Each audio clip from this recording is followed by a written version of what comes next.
স্বনির্ভর গোষ্ঠীর নেত্রীরা প্রায় ৩০ লক্ষ টাকা নয়-ছয় করেছে। বিভিন্ন সরকারি কাজের কোনো হিসেব দিচ্ছে না, এমনকি স্বনির্ভর গোষ্ঠীর মহিলাদের জমা করা টাকার হিসাবও দিচ্ছেন না তারা। এ নিয়ে বারংবার সংশ্লিষ্ট দপ্তরে অভিযোগ করার পরেও কোনো ব্যবস্থা গ্রহণ করা হয়নি, এমনকি নেত্রীরা দেখাও করেননি বলেই অভিযোগ তুলে এনেছেন স্বনির্ভর গোষ্ঠীর মহিলারা। অবশেষে বৃহস্পতিবার চিঙ্গিসপুর গ্রাম পঞ্চায়েত অফিসের মূল দরজায় তালা মেরে বালুরঘাট চিঙ্গিসপুর রাস্তা অবরোধ করে বিক্ষোভ দেখান শতাধিক স্বনির্ভর গোষ্ঠীর মহিলারা।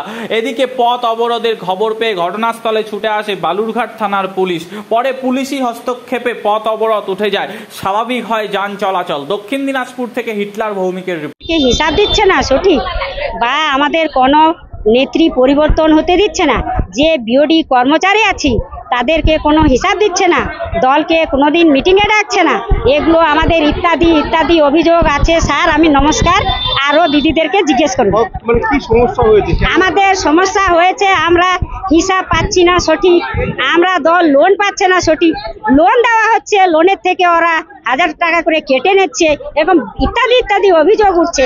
আজকাল নেত্রীরাই কাটছে।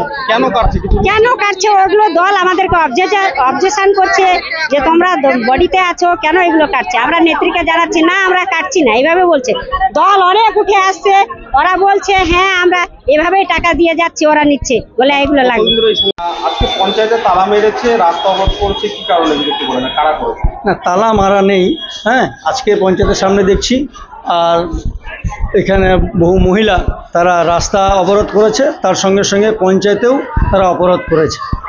কি কারণে এটা ঠিক আমি বলতে পারবো না, কারণ এখানে যারা বসছে তারা শুনতে পাচ্ছি তারা নাকি সংঘের বা অঞ্চলের বিভিন্ন আর যে সংঘের যে গ্রুপগুলো আছে সেই সমস্ত মহিলারাই এরা হবে।